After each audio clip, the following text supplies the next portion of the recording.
আসসালামু আলাইকুম রহমতুল্লাহ, আউযু বিল্লাহি মিনাশ শাইতানির রাজিম, বিসমিল্লাহির রহমানির রহিম। সো আমরা গতদিন যেখানে থেমে গিয়েছিলাম যে কেস কন্ট্রোল স্টাডি, সো আমরা ইনশাআল্লাহ কেস কন্ট্রোল স্টাডি থেকে পড়া শুরু করি। সো প্রথমত এইখানে যে জিনিসটা বুঝতে হবে, প্রথমত দুইটা শব্দ, একটা হচ্ছে কেস, একটা হচ্ছে control. So case control study একটা কি ধরনের স্টাডি? আমরা যদি আগের ক্লাসের একটু পড়াগুলো রিক্যাপ করি, আমরা পড়েছিলাম যে আমাদের স্টাডি স্টাডি সাধারণত দুই রকম হয়ে থাকে। তো সেই দুই রকমের স্টাডির মধ্যে এক রকমের এক সেকেন্ড, হ্যাঁ, এক রকমের স্টাডি হচ্ছে ডেসক্রিপটিভ, যেখানে আমরা জাস্ট কেবল বর্ণনা করি, আমরা কোনো কিছু মানে আমরা নিজে থেকে কোনো কাজ করি না, সহজ কথা। আর অ্যানালাইসিসের ক্ষেত্রে যে জিনিসটা হয়, আমরা নিজে একটু বিশ্লেষণ করার চেষ্টা করি। আচ্ছা, দেন ডেসক্রিপটিভের মধ্যে আছে case study, case series, surveillance, cross sectional. আর অ্যানালাইটিকের মধ্যে আছে কেস কন্ট্রোল, কোহর্ট এবং ক্রস সেকশনাল হতে পারে। এর মধ্যে কেস কন্ট্রোল এবং কোহর্টের অপর একটা নাম হচ্ছে লঙ্গিটিউডিনাল স্টাডি। কেন লঙ্গিটিউডিনাল স্টাডি সেটা আমরা ইনশাল্লাহ একটু পরেই জানবো। তো এই কথাগুলো ইনশাল্লাহ আমরা আমাদের মাথার মধ্যে একটু গেঁথে নিব। আচ্ছা, এখন আসি একটু পরের পড়াশোনাতে, যে আমরা ক্রস সেকশনাল স্টাডি গুলো পার্থক্য পড়ে ফেলেছি, এবার আমরা চলি কেস কন্ট্রোল স্টাডি। তাহলে আমরা এই জিনিসগুলো একাধিকবার ইনশাল্লাহ আমরা পড়ার চেষ্টা করব। সো আপনারা যদি কোনো একটা জিনিস একবার না বুঝতে পারেন, দেখবেন যে পরের ডিসকাশন গুলোতে হয়তো বা চলে আসবে। এবং রিপিটেশন করার উদ্দেশ্য হচ্ছে, আমি জানি যে আমরা কেউই আসলে ক্লাসের বাইরে যে খুব একটা বেশি পড়বো সেরকম কিছু না। So, যেহেতু ক্লাসের বাইরে আমাদের পড়াশোনাটা কম হবে, আমি চেষ্টা করবো যে ক্লাসের মধ্যেই দরকার হলে একাধিকবার রিপিটেশন করে আপনাদেরকে জিনিসগুলো শেখায় দেওয়া। তাহলে প্রথমত আসেন কেস কন্ট্রোল স্টাডি। তাহলে কেস কন্ট্রোল স্টাডিতে কে আমাদের হবে কেস আর কে আমাদের হবে কন্ট্রোল। সো কন্ট্রোল জিনিসটা সবসময় ভালো থাকে। দেখবেন যে আপনি যখন একটা টেস্ট করেন, যে কোনো জিনিস টেস্ট করার ক্ষেত্রে আমাদেরকে একটা কন্ট্রোল, ধরেন আপনি আপনি যখন গ্লুকোমিটার যখন আমরা টেস্ট করি, আমাদেরকে কিন্তু একটা জিনিস দিয়ে দেওয়া হয় যে এইটা, আমরা একটা এস্টিমেটেড কৌটা দিয়ে দেওয়া হয় যে ওই জিনিসটা দিয়ে যদি আপনি গ্লুকোমিটারে মাপেন, যদি এটার মান ধরেন 5.3 আসে, তাহলে আপনি বুঝবেন আপনার মেশিন ঠিক আছে। সো এরকম আর কি কিছু কন্ট্রোল স্যাম্পল আমাদের থাকে। কন্ট্রোল মানে হচ্ছে, এখানে আমরা বোঝাচ্ছি যে সাবজেক্টস উইদাউট আউটকাম। মানে আমি যেই কেসটা নিয়ে ডিল করতে চাচ্ছি, বা আমি যে রোগটা নিয়ে ডিল করতে চাচ্ছি, বা আমি যে ইভেন্টটা নিয়ে ডিল করতে চাচ্ছি, এইটা যদি ওই সাবজেক্টের লাইফে ঘটে না থাকে, তাহলে সে হচ্ছে আমার কন্ট্রোল। যেমন ধরেন আপনি লাং ক্যান্সার নিয়ে ডিল করতে যাচ্ছেন, তাহলে যার লাং ক্যান্সার নাই সে হচ্ছে আমার কন্ট্রোল। আপনি ধরেন এমআই নিয়ে ডিল করতে চাচ্ছেন, যার এমআই নাই সে আমার কন্ট্রোল, আর যার এমআই আছে সে আমার কেস। আপনি ধরেন হচ্ছে ইসোফেজিয়াল ক্যান্সার নিয়ে ডিল করতে চাচ্ছেন, তাহলে যার ইসোফেজিয়াল ক্যান্সার আছে সে হচ্ছে আমার কেস, আর যার ইসোফেজিয়াল ক্যান্সার নাই সে হচ্ছে আমাদের কন্ট্রোল। তাহলে এই স্টাডিটা করার উদ্দেশ্যটা কি? এই স্টাডি আমাদের এক ধরনের লঙ্গিটিউডিনাল স্টাডি, এটা এক ধরনের অবজারভেশনাল স্টাডি, এবং এইটা একটা অ্যানালাইটিক্যাল স্টাডি। তাহলে তিনটে অপশন কিন্তু আমাদের আছে।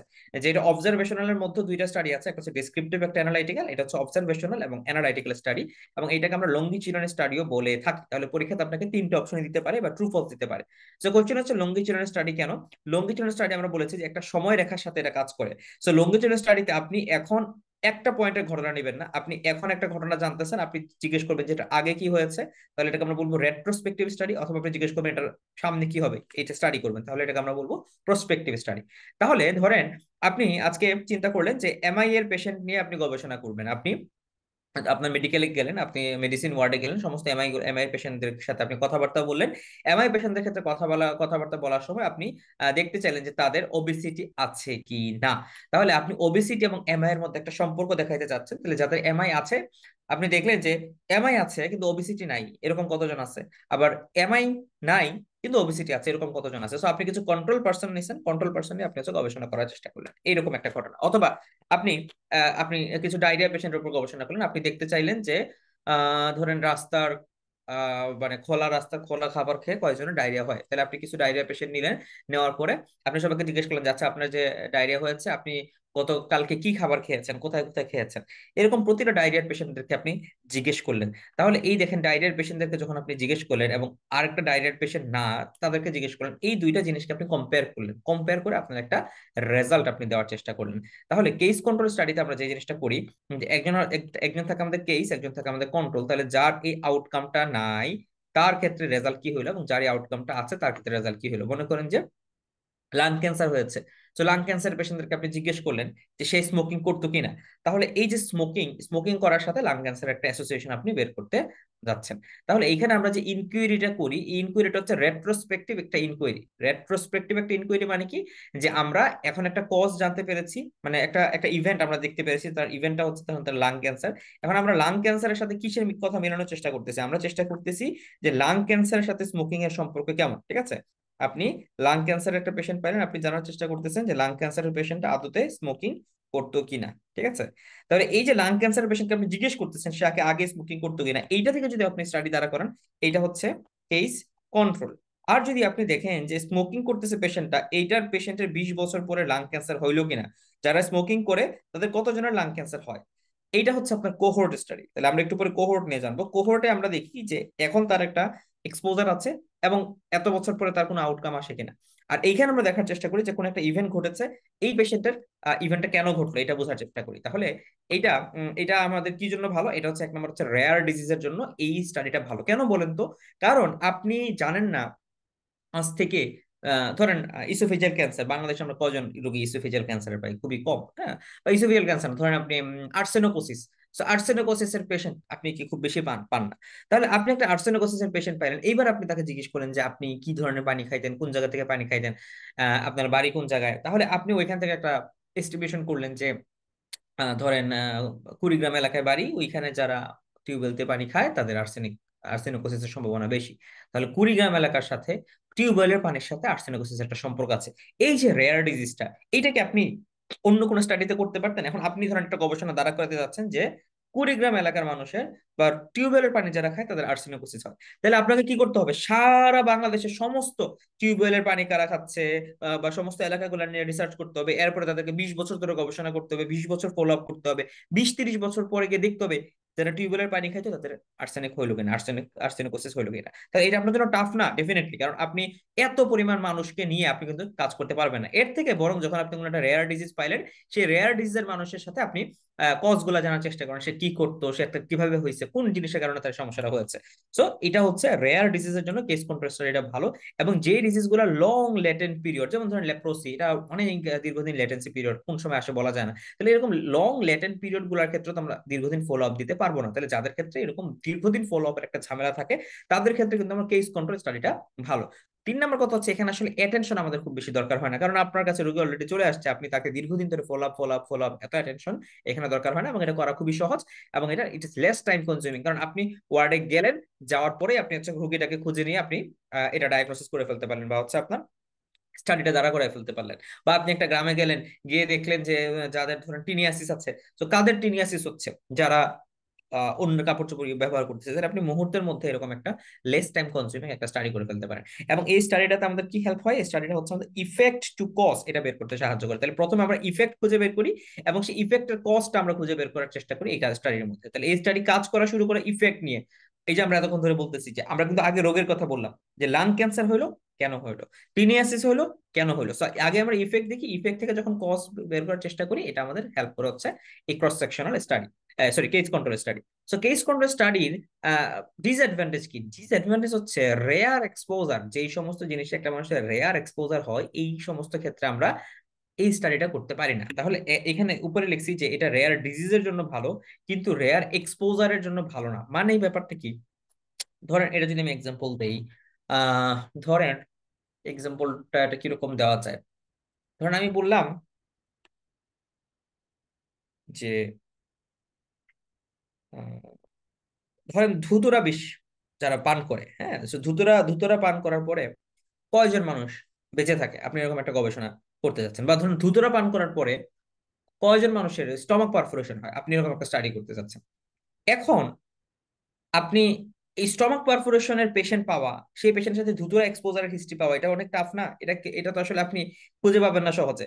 হ্যাঁ, তো এইরকম মানে জিনিসগুলো আপনার জন্য তখন বের করা টাফ হবে। ঠিক আছে, তো এইরকম ঘটনাগুলো যেখানে রেয়ার এক্সপোজারের একটা চান্স থাকে, তখন তার ক্ষেত্রে আপনি স্টাডিটা করতে পারবেন না। বাট এটা কিন্তু আপনি খুব সহজেই, ধরেন একটা পেশেন্ট আসলো আপনার কাছে ধুতুরা পয়জনিং নিয়ে, আপনি দেখলেন এই ধুতুরা পয়জনিং এর পেশেন্টের কি কি সাইন সিমটম হয়, আপনি তাকে ফলো আপ করলেন। তাহলে এই রেয়ার এক্সপোজারের পেশেন্টটা আপনি এক্সপোজার জানার পরে তাকে ফলো আপ করলেন, ফলো আপ করে করে তার বাকি হিস্ট্রি গুলা বের করলেন। কিন্তু আপনি কিন্তু সারা ওয়ার্ড ঘুরে একটা ধুতুরা পয়জনিং এর পেশেন্ট মানে স্টমাকে পারফোরেশন হয়েছে, তার ধুতুরা পয়জনিং এভাবে বের করা আপনার জন্য টাফ হয়ে যাবে। বাট একটা রেয়ার এক্সপোজার ধরে সেটা ফলো আপ করা সহজ।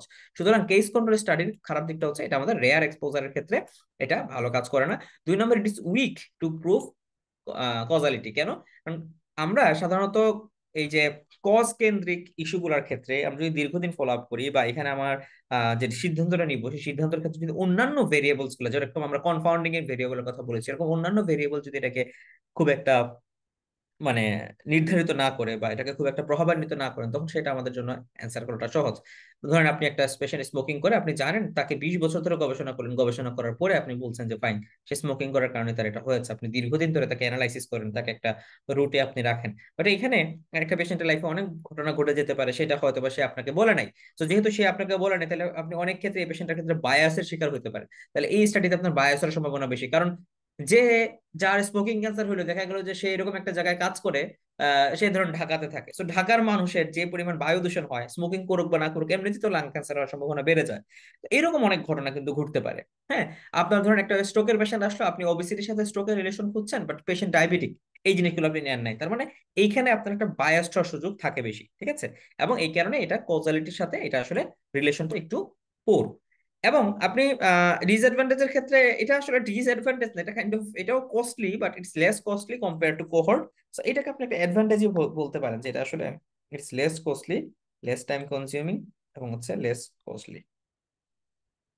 ছোট করে লিখে দিছি। So less costly compare to cohort. আচ্ছা, এরপরে এটা গুরুত্বপূর্ণ, can't measure incidence or prevalence. Incidence বা প্রিভেলেন্স এটা মেজার করতে পারে না, কারণ ইনসিডেন্স বা প্রিভেলেন্স এটা মেজার করার জন্য আমাদেরকে আসলে একটু দীর্ঘদিন ফলো আপ করতে হতে পারে। তো সেই ক্ষেত্রে আসলে এটা দিয়ে আমরা ইনসিডেন্স বা প্রিভেলেন্স আমরা মেজার করতে পারবো না, কারণ নতুন কোনো কেস আসলো কিনা বা আগের কোনো কেস আসলো কিনা, কয়টা কেস আছে, এই জিনিসগুলো আমাদের এটা দিয়ে মেজার করা সম্ভব না। তাহলে এই হচ্ছে কেস কন্ট্রোল স্টাডির ইম্পর্টেন্ট ব্যাপার। আচ্ছা, পরের স্টাডি কথা আসে, সেটা হচ্ছে cohort study. So cohort study হচ্ছে একটা প্রসপেক্টিভ স্টাডি, মানে এখন আমরা একটা এক্সপোজার দেখলাম, সেই এক্সপোজারের পরে কি আলটিমেটলি কি আউটকাম আসলো।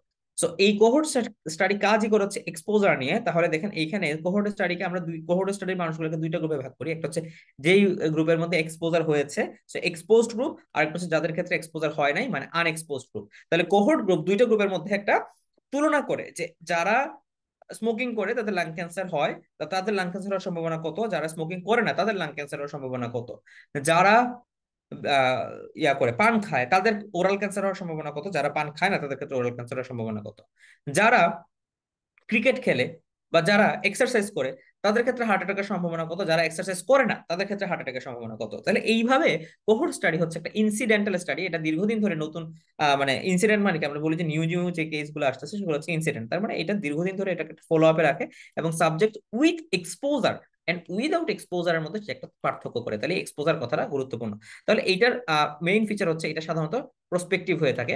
সো প্রসপেক্টিভের ক্ষেত্রে এটা ইম্পর্টেন্সটা কি, প্রসপেক্টিভ মানে হচ্ছে যে আপনি এখন একটা এক্সপোজার পাইলেন পেশেন্টের, সেই পেশেন্টকে আপনি 5 বছর 10 বছর পরে 20 বছর পরে আপনি হিস্ট্রি নিচ্ছেন, এবং তার ওইখান থেকে আপনি ডেটাটা প্রকাশ করছেন। সো এটা এটা বেশি প্রসপেক্টিভ, মোস্ট কাইন্ডলি এটা প্রসপেক্টিভ হয়ে থাকে। 2 নম্বর, এটা এটা কি রেট্রোস্পেক্টিভ হতে পারে? ইয়েস, এটা কখনো কখনো রেট্রোস্পেক্টিভ হতে পারে, যেমন হচ্ছে historical cohort study. Historical cohort study ধরেন আপনাকে 1902 সাল থেকে 1900 আপনার 40 সাল পর্যন্ত একটা স্টাডি দেওয়া হলো, যে ওই সময় মানুষজন এইরকম ধরেন ওই সময় মানুষজন হুক্কা খাইতো, হুক্কা খাওয়ার কারণে মানুষজনের লাং ক্যান্সার হইলো কিনা। তাহলে আপনি দেখলেন যে 1902 সালে যারা হুক্কা খাইতো, 1940 সালে তাদের হচ্ছে লাং ক্যান্সার হয়েছে। তাহলে এইখানে আপনি যদিও বা 1900 সালের ঘটনা দেখছেন, বাট আপনি 1902 থেকে শুরু করে 1940 সালের দিকে যাচ্ছেন। তো আপনার স্টাডিটা প্রসপেক্টিভ আগাচ্ছে, বাট প্রসপেক্টিভ আগালে বর্তমান সময়ের সাপেক্ষে সেটা retrospective. So cohort study retrospective হতে পারে, যেটা হিস্ট্রিক্যাল কোন একটা অ্যানালাইসিস করি। এর পাশাপাশি এটা অবশ্যই একটা অবজারভেশনাল স্টাডি, এবং যেহেতু এখান থেকে আমরা একটা তথ্য দিই, সুতরাং এটা একটা অ্যানালাইটিক্যাল স্টাডি এবং এটা লঙ্গিটিউডনাল স্টাডি। এই জিনিসগুলো আমরা জানি। অ্যাডভান্টেজের ক্ষেত্রে ভালো ব্যাপার হচ্ছে এটা মানে opposite to case control. Case control আমরা যা যা পড়েছি সেটা জাস্ট অপোজিট, যেমন হচ্ছে এখানে আপনার বায়াস কম হবে, এইখানে আপনার কজ টু ইফেক্ট আপনি মানে কজালিটিটা ভালো করে বলতে পারবেন, এইখানে আপনি ইনসিডেন্স মেজার করতে পারবেন। রেয়ার এক্সপোজারের ক্ষেত্রে এটা হচ্ছে ভালো। ঠিক আছে, এবং it is done to test a precisely formulated hypothesis, কারণ এটা যেহেতু আপনি একটা কস্টলি স্টাডি, সুতরাং আপনার যদি কোনো হাইপোথিসিস থাকে, যে ধরেন আপনার হাইপোথিসিস হচ্ছে যারা ওরাল কন্ট্রাসেপটিভ পিল খায় তাদের হাইপারটেনশন হয়, ধরেন এটা আপনার মানে খুবই ভালো মতো আপনি হাইপোথিসিস দ্বারা করেছেন, এইবার আপনি শিওর হইতে চান যে যেই মহিলাটা ওরাল কন্ট্রাসেপটিভ পিল খাচ্ছে তাকে আপনি ফলো আপ করেন 5 বছর 10 বছর ফলো আপ করার পরে, এরপর আপনি দেখলেন যে না তার সত্যি হাইপারটেনশন হচ্ছে, তখন আপনি এই কোহোর্ট স্টাডির মাধ্যমে সেটাকে আপনি প্রুফ করে দিতে পারবেন। ঠিক আছে, সো প্রিসাইসলি ফর্মুলেটেড হাইপোথিসিস হওয়ার ক্ষেত্রে করা মানে যদি হয়ে থাকে আমাদের, তখন আমরা সাধারণত এটা মেজার করি। ডিসঅ্যাডভান্টেজ একই কথা, যেমন এটার ভালো দিক ছিল কেস কন্ট্রোলটা, ধরেন আপনি রেয়ার ডিজিজ গুলোর ক্ষেত্রে করতে পারেন, কোহোর্ট আসলে রেয়ার ডিজিজ গুলোর ক্ষেত্রে করা যায় না, কারণ আমরা জানি না এই এক্সপোজারের কারণে তার সেই রেয়ার ডিজিজটা হবে কিনা। এরপরে এইখানে এখানে একটা কথা আছে যে মোর চান্স অফ এট্রিশন, এই এট্রিশন শব্দটা আপনি খেয়াল করেন। এট্রিশন মানে হচ্ছে লস টু ফলো আপ, তার মানে আমরা পেশেন্টকে আসলে ফলো আপ করতে পারি না। এখানে দেখা যাচ্ছে পেশেন্ট এখান থেকে ধরেন আপনি ঢাকায় আপনি গবেষণা করছেন, আপনি ঢাকা থেকে বদলি হয়ে গেলেন, বদলি হয়ে চিটাগাং চলে গেলেন, তাহলে তো আপনি পেশেন্টকে গবেষণা পেশেন্টের উপর ফলো আপ করতে পারবেন না। আবার একইভাবে পেশেন্ট আপনার কাছাকাছি ছিল, আপনি তাদেরকে ফলো আপে রাখতেন, এক পেশেন্ট মরে গেল, এক পেশেন্ট অ্যাক্সিডেন্ট হয়ে গেল, আরেক পেশেন্ট দেশের বাইরে চলে গেল, তার মানে আপনি পেশেন্টের ক্ষেত্রে এখানে ড্রপ আউট একটা চান্সটা বেশি। এবং এই যে পেশেন্টকে ফোন দেওয়া, খোঁজ খবর নেওয়া, তার মানে এটা একটা এক্সপেন্সিভ স্টাডি। তো কেন আমরা টাকার পয়সার ব্যাপারটাতে হেল্প করি, মানে চিন্তা করি, কারণ যে কোনো স্টাডির ক্ষেত্রে টাকা পয়সা একটা ইম্পর্টেন্ট ফ্যাক্টর। আমরা জানি যে রিসার্চের জন্য আমাদের অনেক বাজেট আসে, তো এই বাজেট অনেকে পায় না, অনেকে পায়। তো আপনি যে রিসার্চ করবেন সেটা আসলে কত টাকা দিয়ে রিসার্চ করবেন সেটাও কিন্তু আসলে গুরুত্বপূর্ণ, এবং এটার উপর ভিত্তি করে নির্ধারিত হয় আপনার রিসার্চ বা আপনার হাইপোথিসিস, যেটা আপনি যে স্টাডিটা আপনি করবেন এটা কতটুকু অ্যাকসেপ্টেড হবে। ওকে, এবার আসি ক্রস সেকশনাল স্টাডি। আমরা বলেছি যে এরকম অনেক বড় একটা জিনিস, এটার মাঝখানে আপনি কেটে দিলেন, দিস ইজ ক্রস সেকশন।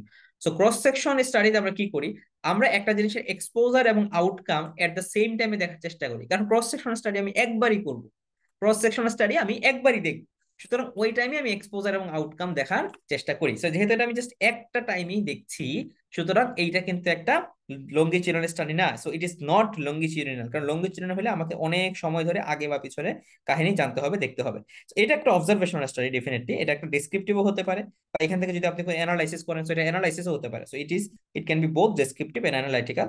এটা লঙ্গিটিউডিনাল অবশ্যই না, এটা প্রসপেক্টিভও না, এটা একটু রেট্রোস্পেক্টিভ হতে পারে, কিন্তু এটা লঙ্গিটিউডিনাল এবং প্রসপেক্টিভ কখনোই হওয়া সম্ভব না। সো এটার ভালো দিক কি, এটার ভালো দিক হচ্ছে যে এটা খুবই আপনি ইজিলি করতে পারেন।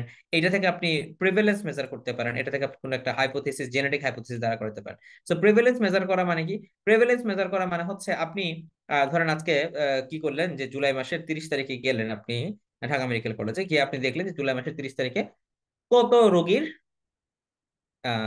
আপনার জুলাই মাসের 30 তারিখে আপনি গিয়ে দেখলেন যে কত রোগীর ডেঙ্গু আছে। এখন আপনি যাদের যে সমস্ত রোগীর ডেঙ্গু আছে, সেই সমস্ত রোগীর আপনি দেখলেন যে ডেঙ্গু যাদের আছে তাদের এএলটি এএসটি কেমন, মানে তাদের লিভার ফাংশন কেমন, দেখলেন যে হ্যাপাটাইটিস 50% রোগীর ক্ষেত্রে আপনি হ্যাপাটাইটিস পাইলেন, তাহলে আপনি বললেন যে ডেঙ্গু রোগীতে 50% কেসে হ্যাপাটাইটিস থাকে। So hepatitis prevalent in dengue patient, আপনি কিন্তু একটা প্রিভেলেন্স বের করে ফেলতে পারছেন, মানে আজকে দেখার ফলে। কিন্তু সমস্যা যেটা হচ্ছে, আপনি জানেন না যে কালকে আরো কতজন রোগীর হেপাটাইটিস ডেভেলপ করবে, সো আপনি কিন্তু জানেন না। তাহলে এইখানে যদিও প্রিভিলেন্স বের করতে পারে, বাট ইনসিডেন্স কিন্তু বের করতে পারে না, কারণ যেটা শুধু আজকের দিনে ডেটা দিচ্ছে। 2 নম্বর, এটা কজালিটি বের করতে পারে না, কারণ ডেঙ্গুর কারণে যে তার হেপাটাইটিস হয়েছে, আপনি কি তার পুরোপুরি হিস্ট্রি নিয়েছেন যে সে আরো অন্য কোনো ড্রাগ খেয়েছে কিনা, বা তার অন্য কোনো কারণে হেপাটাইটিস আছে কিনা, আপনি সেই হিস্ট্রি নেন নাই। সো এটা দিয়ে কজালিটি আপনি প্রকাশ করতে পারেন না। রেয়ার ডিজিজ যেহেতু আপনি, বা রেয়ার এক্সপোজার সবসময় তো আপনি পাবেন না, তার মানে এটা যে হুটহাট করে আপনি ভাই রেয়ার ডিজিজ ধরার চান্স কম, ফেটাল ডিজিজ ধরার চান্স কম, কারণ ফেটাল ডিজিজ আপনার জন্য বসে থাকবে না, হ্যাঁ সে যে কোনো মুহূর্তে ফট করে মরে যাবে। ঠিক আছে, এবং হচ্ছে যেই ডিজিজ গুলো শর্ট ডিউরেশনে থাকে সেটাও আপনি ক্রস সেকশনাল স্টাডিতে কম পাবেন, কারণ আপনি যখন স্টাডি করতে যাচ্ছেন সে এর আগে ডিজিজ তার ভালো হয়ে গেছে। সো এইগুলো হচ্ছে তার ডিসঅ্যাডভান্টেজ। তাহলে আমরা প্রতিটা স্টাডি সম্পর্কে অ্যাডভান্টেজ এবং হচ্ছে ডিসঅ্যাডভান্টেজ আমরা কিন্তু শিখে ফেলেছি। তাহলে আমরা বলেছিলাম স্টাডি হচ্ছে মোটা দাগে দুই দুই প্রকার, একটা হচ্ছে অবজারভেশনাল স্টাডি, আমরা নিচে অবজারভেশন করি, যার মধ্যে ছিল ডেসক্রিপটিভ এবং অ্যানালাইটিক্যাল। আরেকটা আমরা বলেছিলাম সেটা হচ্ছে এক্সপেরিমেন্টাল স্টাডি, মানে আমরা মানুষকে নিয়ে এক্সপেরিমেন্ট করব, যদি কথাটা আসলে ঠিক শোনাচ্ছে না। সো মানে আমরা এখানে আমাদের কোন একটা ইন্টারভেনশন থাকে। সো স্টাডির একটা ইম্পর্টেন্ট ফ্যাক্ট আমরা বলেছিলাম যে স্টাডিতে আমরা এক্সপেরিমেন্টাল স্টাডির মধ্যে ছিল আমাদের এই যে ক্লিনিক্যাল ট্রায়াল, এবং হচ্ছে র্যান্ডমাইজ কন্ট্রোল ট্রায়াল, এবং হচ্ছে কোয়াসি এক্সপেরিমেন্টাল। তাহলে এর এর মূল ব্যাপারটা ছিল আমরা নিজে ইন্টারভেনশন করব, ঠিক আছে। সো এর মধ্যে র্যান্ডমাইজ কন্ট্রোল ট্রায়ালটা থেকে পরীক্ষাতে প্রশ্ন আসে। সো এইটাতে আমরা সরাসরি চলে যাচ্ছি যে র্যান্ডমাইজ কন্ট্রোল ট্রায়ালে আমরা কি আলোচনা করবো। তাহলে র্যান্ডমাইজ কন্ট্রোল ট্রায়ালের যে মূল যে কনসেপ্টটা, এইখানে দুইটা গ্রুপ থাকে, একটা হচ্ছে ইন্টারভেনশনাল গ্রুপ, একটা হচ্ছে কন্ট্রোল গ্রুপ। তার মানে কন্ট্রোল গ্রুপ দুধভাত, এদেরকে আমরা কিছু করব না, বাট ইন্টারভেনশনাল গ্রুপে আমি কি করব, এই গ্রুপটাকে আমরা এই গ্রুপে আমরা ইন্টারভেনশন করব। এই গ্রুপে আমরা ধরেন এরকম হতে পারে যে আপনি দুইটা গ্রুপ, আপনি দেখতে চাচ্ছেন যে একটা পেশেন্টের উপরে ফ্লুসেমাইড ডায়োটিক্স আপনি গবেষণা করতে যাচ্ছেন, ফ্লুসেমাইড ডায়োটিক্স প্রেসার কমায় কিনা। তাহলে দুইটা গ্রুপ আপনি নিলেন, একটা হচ্ছে এই গ্রুপেরও হাইপারটেনশন আছে, এই গ্রুপেরও হাইপারটেনশন আছে, কিন্তু এই গ্রুপকে আপনি ফ্লুসেমাইড দিলেন, এই গ্রুপে আপনি কিছু দিলেন না, প্লাসিবো দিলেন, তাই না। আমরা হয়তো বিভিন্ন ড্রাগের এই যে সিএমই গুলো দেখি যে এত এই ড্রাগটা অমুক ড্রাগ থেকে অত 10 গুণ শক্তিশালী, 20 গুণ শক্তিশালী, কিভাবে তারা প্রমাণ করে। তো এই গ্রুপকে একটা ড্রাগ দিল, ওই গ্রুপকে আরেকটা ড্রাগ দিল, অথবা এই গ্রুপকে একটা ড্রাগ দিল, ওই গ্রুপকে কোনো ড্রাগ দিল না, ঠিক আছে। এটাই হচ্ছে কন্ট্রোল গ্রুপ। সো এখন কথা হচ্ছে যে এই ইন্টারভেনশন গ্রুপটা আপনি কিভাবে সিলেক্ট করবেন। নামটাই দেখেন, নামটা কি, র্যান্ডমাইজড কন্ট্রোল ট্রায়াল। তার মানে এখানে আমরা র্যান্ডমাইজড ওয়েতে র্যান্ডমাইজড ওয়েতে কিছু লোক নিব যাদের উপর আমরা ইন্টারভেনশন করব, আরেক ধরনের লোক থাকবে যারা হচ্ছে কন্ট্রোল। সো এদেরকে নিয়ে আমরা একটা ট্রায়াল দেব। So randomized control trial. তাহলে এই র্যান্ডমাইজেশনের মাধ্যমে ইন্টারভেনশন গ্রুপটাকে আমরা সিলেক্ট করব। সো এই ক্ষেত্রে ইম্পর্টেন্ট ফ্যাক্ট হচ্ছে অবশ্যই আমি মানুষকে সিলেক্ট করতেছি যেহেতু ওষুধ টষুধের ব্যাপার আসছে। 2 নাম্বার, আমি একটা ইন্টারভেনশন নিচ্ছি, আমি তাকে ওষুধ খাওয়াচ্ছি। 3 নাম্বার, ওষুধ খাওয়াতে বসে থাকতেছি না, আমি তাকে একটা নির্দিষ্ট সময় পরে তার একটা রিপোর্ট নিচ্ছি যে তার প্রেশার কমলো কিনা। তার মানে এটা একটা কি, এখন নিচ্ছি না, সামনে নিচ্ছি। So this is a prospective study. 3 number, যেহেতু সামনে নিচ্ছি তার মানে এটা অবশ্যই একটা লঙ্গিটিউডিনাল স্টাডি, এবং এখানে আমরা একটা অ্যানালাইসিস করছি, সো এটা অবশ্যই একটা অ্যানালাইটিক্যাল স্টাডি। এবং এটা র্যান্ডমাইজড স্টাডি কেন, কারণ আমরা বললাম যে এই র্যান্ডমাইজড কেন আমরা করি।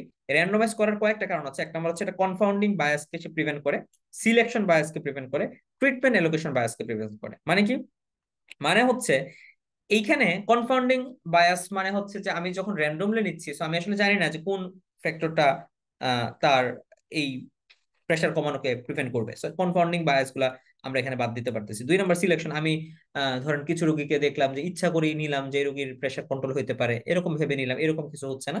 এবং ট্রিটমেন্ট এলোকেশন, কাকে আপনি কি ট্রিটমেন্ট দিচ্ছেন, আপনি কাকে কত ডোজে দিচ্ছেন, এই জিনিসগুলো আপনি যেহেতু এখানে খেয়াল করছেন না। সো এইখানে এই 3টা বায়াস আমাদের থাকে না। সো আপনি ধরেন একটা রোগী দেখে তাকে আপনি একটু কম ডোজ দিলেন, ঠিক আছে, মনে হলো যে না তার একটু কম ডোজ দিয়ে দেখি। সো এখানে আপনি এরকম কোনো কিছু কি করতেছেন না, আপনি কোনো সিদ্ধান্ত দিচ্ছেন না। সো এই কারণে এটা কনফাউন্ডিং বায়াস, এটা সিলেকশন বায়াস এবং এটা ট্রিটমেন্ট এলোকেশন বায়াস, এই 3টা বায়াসকে থেকে আপনাকে রক্ষা করে। তাই এই কথাগুলো ভাই সবগুলো কিন্তু এসবি এর জন্য, ট্রু ফলস এর জন্য গুরুত্বপূর্ণ। এবং র্যান্ডমাইজ কন্ট্রোল ট্রায়ালের আরেকটা বৈশিষ্ট্য হচ্ছে এখানে ব্লাইন্ডিং থাকতে পারে, ঠিক আছে। সো র্যান্ডমাইজ কন্ট্রোলের মধ্যে সবচেয়ে অবশ্যই র্যান্ডমাইজ হতে হবে, এবং এখানে ব্লাইন্ডিং থাকতে পারে, যদিও ব্লাইন্ডিং থাকাটা নেসেসারি না, বাট ব্লাইন্ডিং থাকলে এটা ভালো। ব্লাইন্ডিং ব্যাপারটা আসলে কি, যে এই যে পার্টিসিপেন্ট যারা আছে তারা আসলে কে চিকিৎসা পাচ্ছে আর কে চিকিৎসা পাচ্ছে না এটা আপনি জানবেন না, বা রোগীও জানবে না। এরকম কয়েকটা লেয়ার আমরা ব্লাইন্ডিং করে থাকি। সো এই ব্লাইন্ডিং যদিও নেসেসারি না, বাট র্যান্ডমাইজ কন্ট্রোল ট্রায়ালে অনেক সময় ব্লাইন্ডিং করা হয়ে থাকে। সো ব্লাইন্ডিং করলে কি হয়, এই মেজারমেন্ট বায়াস এবং রেসপন্স বায়াস এটা আমাদের থাকে না। মনে করেন আপনি ফ্লুসোমেট দিলেন 2টা গ্রুপের রোগীদেরকে, এখন আপনি প্রেশার মাপতে যাচ্ছেন আর আপনি জানেন যে এই রোগীটাকে আমি ওষুধ দিয়েছি। আপনি যখন প্রেশারটা মাপতে যাবেন আপনার মনটা জানি কেমন কম করবে, আচ্ছা দেখি যদি প্রেশারটা একটু সিরিয়াসলি আপনি মাপবেন। আর যে রোগীকে আপনি দেন নাই তার প্রেশারটা তো ওষুধ দেই নেই, তো প্রেশার মাপার দরকার নেই, বা একটা হাবিজাবি করে দিয়ে দিই, আমি অত সিরিয়াসলি আপনি মাপবেন না। তার মানে মেজারমেন্ট বায়াস আপনি কিন্তু পড়ে গেলেন। এবং রেসপন্স বায়াস, রোগীও যখন জানবে আল্লাহ আমি ওষুধ খাচ্ছি, রোগীরও কিন্তু একটা মানসিক একটা চিন্তা ভাবনা, স্ট্রেস, এই জিনিসগুলো চেঞ্জ আসবে, এবং এগুলোর চেঞ্জের কারণে কিন্তু রেজাল্টটা অনেক বেশি চেঞ্জ আসতে পারে। ওকে, সো এইখানে আরেকটা জিনিস হচ্ছে এই যে ব্লাইন্ড স্টাডি কয় রকম হতে পারে। সো ব্লাইন্ড স্টাডি আসলে হতে পারে 3 রকম। একটা হচ্ছে সিঙ্গেল ব্লাইন্ড স্টাডি, যেখানে পার্টিসিপেন্টসরা জানে না তাকে কোন ওষুধ দেওয়া হচ্ছে, কে ওষুধ পাচ্ছে আর কে আসলে ওষুধ পাচ্ছে না এটা পার্টিসিপেন্টসরা জানে না। 2 নাম্বার, ডাবল ব্লাইন্ড স্টাডি, এইখানে পার্টিসিপেন্টসও জানে না এবং হচ্ছে যে এসএস করে, যেমন আপনিও জানবেন না।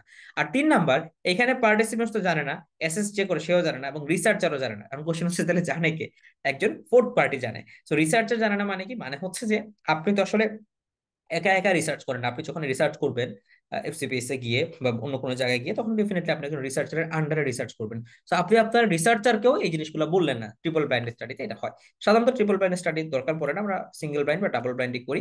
কিছু কিছু ক্ষেত্রে ট্রিপল ব্লাইন্ড দরকার হতে পারে। সো পরীক্ষাতে আপনাকে জিজ্ঞেস করবে যে কে কোনটা জানে না। আচ্ছা, সো এটার অ্যাডভান্টেজ কি, আসলে অ্যাডভান্টেজের সবচেয়ে বড় ব্যাপার হচ্ছে যে এখানে বায়াসটা কম থাকে, যেহেতু র্যান্ডমাইজ হচ্ছে সেটা বায়াস কম থাকে, এবং এটা বেশিরভাগ ক্ষেত্রে এটা রিলায়েবল হয়, এবং বেশিরভাগ ক্ষেত্রে এটা ভ্যালিড হয়, ঠিক আছে। সো এটা রিলায়েবল হয় এবং হচ্ছে ভ্যালিড হয়।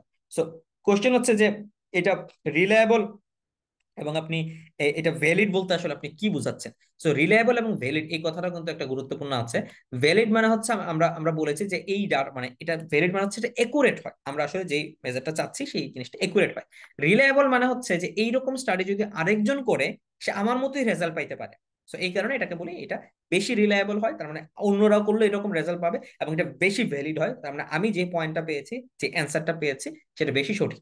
এবং যেহেতু এটা বেশি রিলায়েবল, বেশি ভ্যালিড, সুতরাং it is strongest to prove causality. ঠিক আছে, তাহলে আমরা যদি কজালিটি বুঝতে চাই তাহলে কোনটা আমরা করবো, আমরা কি কোহর্ট করবো, কেস কন্ট্রোল করবো, না র্যান্ডমাইজ কন্ট্রোল ট্রায়াল করবো? অ্যান্সার হচ্ছে র্যান্ডমাইজ কন্ট্রোল ট্রায়াল করবো যদি সুযোগ থাকে।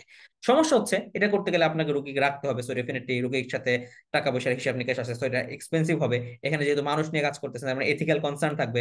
সমস্ত রোগী ওষুধ খাইতে চাবে না, কেউ ওষুধ কেউ মনে করে ভাবলো যে ইয়া আল্লাহ আমার কি দিতেছে, এই ওষুধ আমি খাবো না, সে ফালাই দিল, তার মানে সে নন কমপ্লায়েন্ট হতে পারে, এবং এটা অবশ্যই টাইম কনজিউমিং।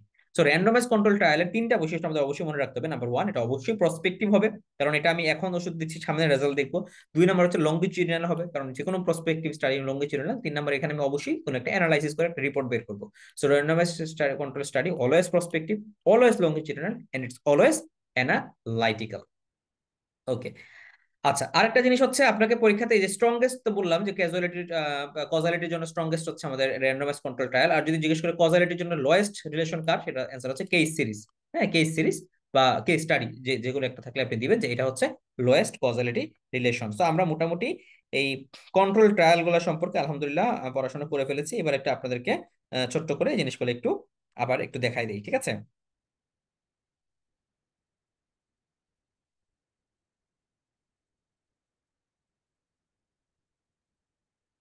সো আমরা এই স্টাডি গুলো নিয়ে বলছিলাম, তাহলে স্টাডি গুলো একটু সামারি করে দিই ভাইয়ের বই থেকে, আব্দুল্লাহ তানভীর ভাই ইয়া থেকে। সো আমরা স্টাডি বলেছিলাম দুই প্রকার, একটা হচ্ছে অবজারভেশনাল, একটা হচ্ছে এক্সপেরিমেন্টাল। তাহলে এক্সপেরিমেন্টাল তিনটা কথা আমরা বলে ফেলেছি, এই সমস্ত গেল।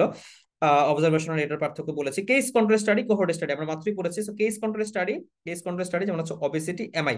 তাহলে এখানে আমরা কেস কন্ট্রোল স্টাডিতে আমরা কি করবো, আমরা ভাববো যে ওবেসিটির কারণে এমআই হয়, তাহলে আমাদের কেস কারা কারা, কেস হচ্ছে যাদের এমআই হয়েছে, আমরা তাদেরকে কি জিজ্ঞেস করবো, আমরা কন্ট্রোল কারা কারা, কন্ট্রোল হচ্ছে হেলদি সাবজেক্ট। তাহলে আমরা যাদের এমআই হয়েছে তাদের দেখবো তারা অবেস কিনা, আর যারা হেলদি তাদের দেখবো তারা অবেস কিনা। সো এরকম একটা কেস এবং কন্ট্রোলের মধ্যে তুলনা করব। এবং এই case control study it's always retrospective, আর আমাদের কোহোর্ট স্টাডি হচ্ছে অলওয়েজ প্রসপেক্টিভ, ঠিক আছে? এবং বাকি বৈশিষ্ট্যগুলো দুজনের ক্ষেত্রে সেম, তারা দুজনেই অবজারভেশনাল, তারা দুজনেই হচ্ছে আপনার অ্যানালাইটিক্যাল, এবং তারা দুজনেই হচ্ছে লঙ্গিটিউডিনাল, ঠিক আছে? So this is important. এবং কোহোর্টটা হচ্ছে, যেহেতু কোহোর্টে আমরা এক্সপোজার নিয়ে কাজ করি, এক্সপোজার আগে ওবেসিটি, ওবেসিটি হয়েছে পরে এমআই হইলো কিনা, সো আমরা আগে কাজ করি হচ্ছে এক্সপোজার নিয়ে। সো এইটা রেয়ার এক্সপোজারের জন্য ভালো।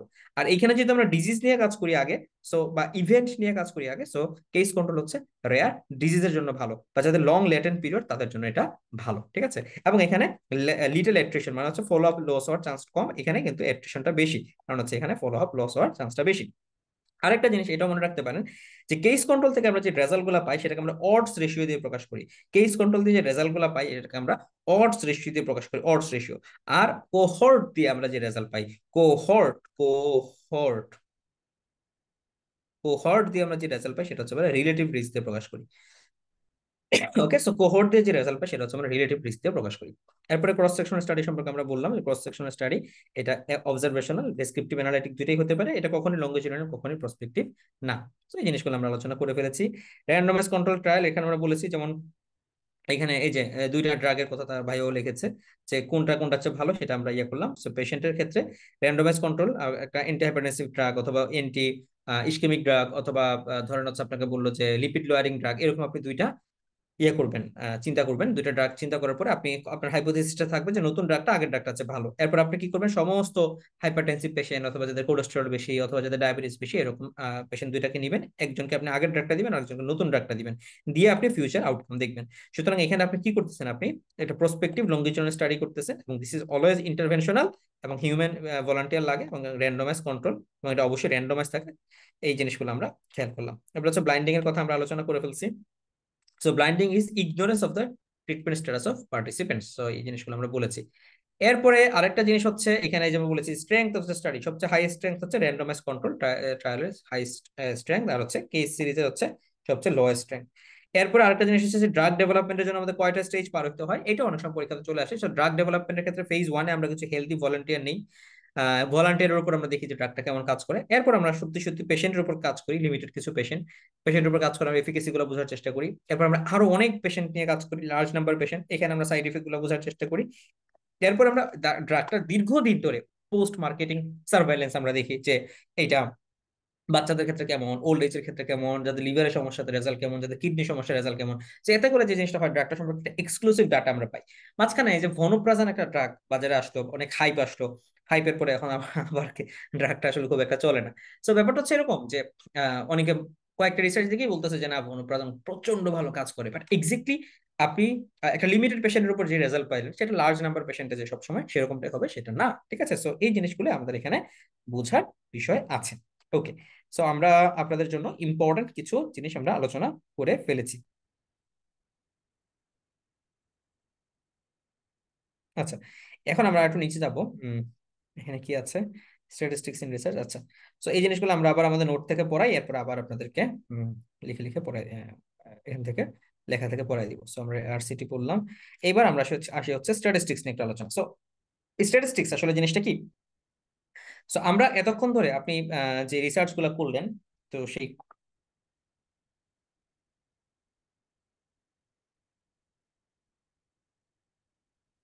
হ্যাঁ ঠিক আছে।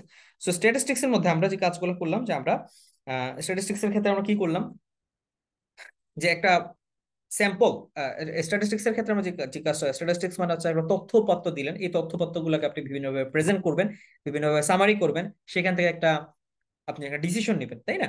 সো এই স্ট্যাটিস্টিক্স আসলে দুই রকম হয়ে থাকে। একটা হচ্ছে যে আপনি এই স্যাম্পল থেকে, আপনি স্যাম্পল পপুলেশন থেকে যা তথ্যগুলো পাইলেন সেটাকে আপনি ডেসক্রাইব করবেন আর হচ্ছে সামারাইজ করবেন।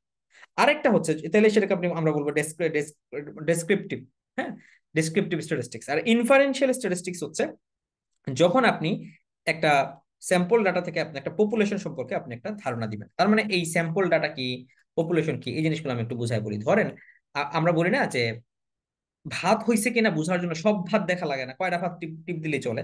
So, এই ব্যাপারটা হচ্ছে এক্স্যাক্টলি তাই। আপনি সবগুলা ভাত নিয়ে টিপি টিপি দেখেন না সবগুলা ভাত হয়েছে কিনা, আপনি কয়টা ভাত নেন নিয়ে টিপ দিয়ে দেখেন, আচ্ছা ভাত হয়েছে, ওকে ফাইন। তার মানে এই যে কয়টা ভাত আপনি দেখলেন এটা হচ্ছে আপনার স্যাম্পল, আপনার টোটাল ভাতটা হচ্ছে আপনার পপুলেশন। তার মানে কয়টা স্যাম্পল দেখে আপনি যে টোটাল ভাত সম্পর্কে একটা আইডিয়া নিলেন, এইটাই হচ্ছে আপনার ইনফারেন্সিয়াল স্ট্যাটিস্টিক্স। তাহলে প্রতিবেলা ভাত রান্নার সময় আমরা ইনফারেন্সিয়াল স্ট্যাটিস্টিক্স করি কিভাবে, যে আমরা একটা স্যাম্পল ডাটা দেখি, দেখে আমরা টোটাল পপুলেশন সম্পর্কে একটা ইনফারেন্স, একটা ধারণা নিয়ে নিই যে ওকে ভাত হয়ে গেছে, ভাত সিদ্ধ হয়ে গেছে, ঠিক আছে।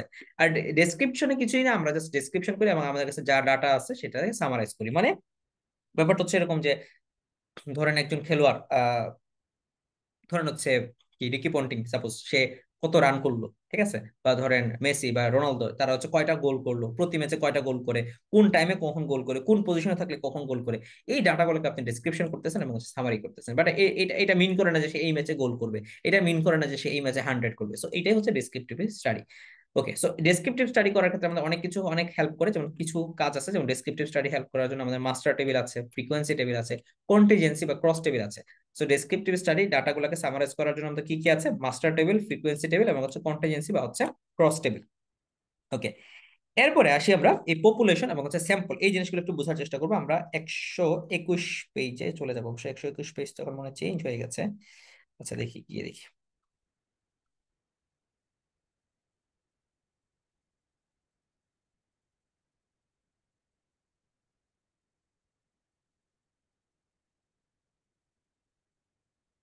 ওকে, সো আসলে এখান থেকে, হ্যাঁ এই পেজ থেকে আসবে।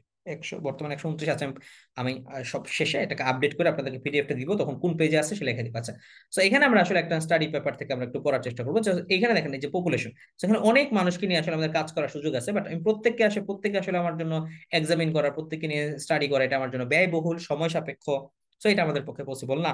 So, আমরা এদের থেকে বাছাই করে একটা স্টাডি পপুলেশন নেই, সেটা হচ্ছে আমাদের স্যাম্পল। তাহলে পপুলেশন হচ্ছে টোটাল পার্সন গুলা যাদের উপর আমি কাজ করব, স্যাম্পল মানে টোটাল পার্সন গুলা যাদের উপর আমি কাজ করতে চাই বা যাদের সম্পর্কে আমি একটা ডাটা বানাতে চাই। আর স্যাম্পল মানে হচ্ছে আমি যাদেরকে নিয়ে কাজ করতেছি, ঠিক আছে। তো এইখানে আমাদের অনেকগুলো কথা আছে, এই কথাগুলো আমাদের বুঝতে হবে। যে প্রথম কথা আসেন যে স্ট্যাটিস্টিক্যাল ইনফারেন্স। তো স্ট্যাটিস্টিক্যাল ইনফারেন্স মানে আসলে কি? ব্যাপারটা হচ্ছে যে আপনি একটা স্যাম্পল, আমরা আমরা আসলে স্টাডি করি কি নিয়ে, আমরা স্টাডি করি স্যাম্পল নিয়ে। তাহলে এই যে আমি একটা স্যাম্পল দেখে আমি যে একটা কনক্লুশনে পৌঁছলাম রিগার্ডিং দ্য পপুলেশন, আমি দেখলাম একটা স্যাম্পল, আমি স্যাম্পল পপুলেশন নিয়ে কাজ করলাম, সেখান থেকে আমি একটা কনক্লুশনে পৌঁছে গেলাম অ্যাবাউট দ্য পপুলেশন। এটাকে আমরা এই সংজ্ঞাটাকে আমরা বলি স্ট্যাটিস্টিক্যাল ইনফারেন্স। তাহলে এই সংজ্ঞাগুলো কিছু জানতে হবে। 2 নাম্বার, পপুলেশন অফ ইউনিটস, এটা মানে আসলে কি? So population of units, population of observation, এই জিনিসগুলো আসলে কি, বা স্যাম্পল অফ ইউনিটস, এই জিনিসগুলো আসলে মানে কি? আচ্ছা, এগুলো আমরা বলি। সো পপুলেশন অফ ইউনিটস মানে হচ্ছে, পপুলেশন অফ ইউনিট মানে হচ্ছে a group of entities that have quantifiable characteristics in common. মনে করেন যে মানে যাদেরকে নিয়ে আমরা আসলে কাজ করব, যাদেরকে নিয়ে আমরা কাজ করব তাদের, ধরেন আপনি বাংলাদেশের সমস্ত ডাক্তার নিয়ে কাজ করতে চান, তাহলে এই যে প্রত্যেকটা ডাক্তারের একটা নাম আপনার কাছে থাকলো, হ্যাঁ, বা একটা লিস্ট আপনার কাছে থাকলো, সেটাকে আমরা বলি পপুলেশন অফ ইউনিট, ঠিক আছে। এখন আপনি প্রত্যেকটা ডাক্তারের মনে করেন যে হাইট নিয়ে কাজ করতে চান, এই যে একটা নিউমেরিক্যাল ভ্যালু, প্রত্যেকজনের একটা হাইট নিয়ে আপনি কাজ করতে চাচ্ছেন, so এই নিউমেরিক্যাল ভ্যালুটাকে আমরা বলি হচ্ছে পপুলেশন অফ অবজারভেশন। আচ্ছা, তো এগুলো আমাদের কাছে খুব একটা লাগবে না। Sample of unit, sample of unit মানে হচ্ছে এই যে আমরা পপুলেশন অফ ইউনিট থেকে যেই একটা নির্দিষ্ট সংখ্যক ইউনিটকে নিচ্ছি, নির্দিষ্ট সংখ্যক পপুলেশনকে নিচ্ছি, সেটাকে আমরা বলি স্যাম্পল অফ ইউনিট। আর এই স্যাম্পল অফ ইউনিটের আমরা যে জিনিসটা মেজার করবো এটাকে আমরা বলি স্যাম্পল অফ অবজারভেশন। ঠিক আছে, তার মানে ধরেন বাংলাদেশের সমস্ত ডাক্তারের আপনি প্রেসার মাপতে যাচ্ছেন সামহাউ। সো এই বাংলাদেশের সমস্ত ডাক্তারগুলো হচ্ছে পপুলেশন অফ ইউনিট। আচ্ছা, তাদের কি মাপতে যাচ্ছে? বিপি, তার মানে বিপিটা হচ্ছে পপুলেশন অফ অবজারভেশন। আমরা এখান থেকে একটা স্যাম্পল নিলাম, তাহলে তাহলে এই ধরেন 10 জন ডাক্তারকে আমরা স্যাম্পল নিলাম, তাহলে এই 10 জন ডাক্তারকে আমরা বলবো স্যাম্পল অফ ইউনিট, এবং তাদেরকে নিয়ে যে কাজটা করবো সেটা আমরা বলবো স্যাম্পল অফ অবজারভেশন। তাহলে পপুলেশন মানে কি? পপুলেশন মানে যাদেরকে নিয়ে আমরা রিসার্চ করতে চাচ্ছি তারাই হচ্ছে আমার পপুলেশন।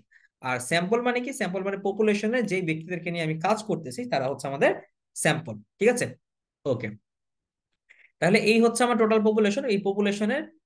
এই টোটাল পপুলেশন থেকে আমি এই কয়জন মানুষ নিয়ে কাজ করতেছি, এটা হচ্ছে আমাদের স্যাম্পল। এবং এই স্যাম্পল সবাইকে নিয়ে যে জিনিসটা তৈরি হয় সেটাকে আমরা বলি স্যাম্পল ফ্রেম। এবং এই স্যাম্পলের প্রত্যেকটা সদস্যকে আমরা বলি স্যাম্পলিং ইউনিট। মানে আমি বুঝাই, আপনি বাংলাদেশের সমস্ত ডাক্তার নিয়ে কাজ করতে চান, তাহলে তারা হচ্ছে আপনার পপুলেশন। আপনি দেখতে চান বাংলাদেশের সমস্ত ডাক্তারের ব্লাড প্রেশার কেমন সাপোজ, অথবা বাংলাদেশের সমস্ত ডাক্তারের ডায়াবেটিস আছে কিনা। সো আপনি সমস্ত ডাক্তারের তো আপনি তথ্য বের করতে পারবেন না, তাহলে এই সমস্ত ডাক্তারগুলোকে আমরা বলতেছি পপুলেশন। সো এই পপুলেশনে সমস্ত ডাক্তারের ধরেন কোনোভাবে আপনি সমস্ত ডাক্তারের আরবিএস মেপে ফেলছেন, মেপে ফেলার পরে সমস্ত ডাক্তারের আরবিএস এর যে লিস্টটা হবে সেটাকে আমরা বলবো হচ্ছে প্যারামিটার। সমস্ত ডাক্তারের আরবিএস এর লিস্টটাকে আমরা বলি হচ্ছে প্যারামিটার। এবং এরপরে তাদের থেকে আমরা কি নিই? তাদের কাছ থেকে আমরা স্যাম্পল বানাই, এবং স্যাম্পলের প্রতিটা সদস্যকে আমরা বলি হচ্ছে ইউনিট। তাহলে এখানে 10 জন ডাক্তার নেওয়া হলে তাদের প্রত্যেককে আমরা বলবো যে স্যাম্পলিং ইউনিট, এবং তাদের সবাইকে মিলে যেটা হবে সেটাকে আমরা বলবো হচ্ছে স্যাম্পল ফ্রেম। ওকে, তাহলে আমরা কি করলাম? আমরা পপুলেশন থেকে সিলেক্ট করলাম, কি সিলেক্ট করলাম? স্যাম্পল সিলেক্ট করলাম। স্যাম্পল সিলেক্ট করে তাদের ডাটা মেজার করলাম, এবং তাদের ডাটা মেজার করে সেখান থেকে একটা এই পপুলেশন সম্পর্কে আমরা একটা ইনফারেন্স নিলাম, মানে একটা ধারণা করলাম। ঠিক আছে, এইটাকেই আমাদের রিসার্চের কাজ। রিসার্চের কাজ কি? পপুলেশন থেকে একটা স্যাম্পল সিলেকশন করা, এই স্যাম্পলটা কিভাবে সিলেকশন করবো সেটারও ক্রাইটেরিয়া আছে, তাদের ডাটা মেজার করা, সেইখান থেকে একটা ইনফারেন্স টানা টোটাল পপুলেশন সম্পর্কে। তো আমি আশা করি আপনাদের কাছে ব্যাপারগুলা বোঝাতে পেরেছি। তাহলে স্যাম্পলিং টাইপ কিরকম সেই জিনিসগুলো আমরা ইনশাল্লাহ একটা একটা করে যাচ্ছি। স্যাম্পলিং টাইপে আমরা সিম্পল র্যান্ডম স্যাম্পলিং। আচ্ছা,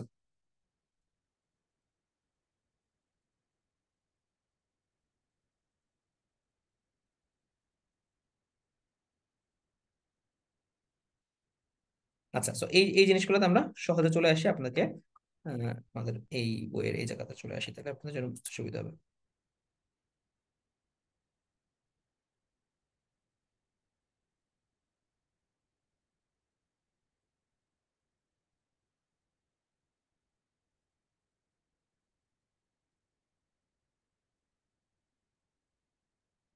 ওকে, তাহলে আমি পপুলেশনে রিসার্চ করতে চাচ্ছি, তাহলে তাদেরকে নিয়ে আমি কি করব? তাদেরকে নিয়ে আমি স্যাম্পল করব। ঠিক আছে, তাদেরকে নিয়ে আমি কি করব? স্যাম্পল করব।